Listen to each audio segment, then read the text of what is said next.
this video I'm going to show you how to select a profile in the Lightroom app.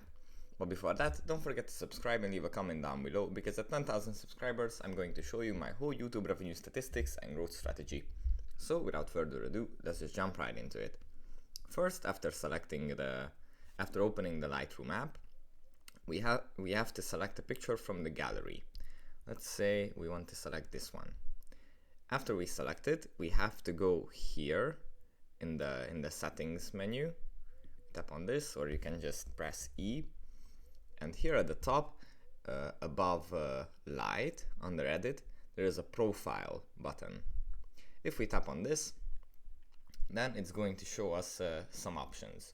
We can set the profile of the image to color, which is a basic setting, or monochrome, which is basically black and white, or also we can browse other profiles that might interest us.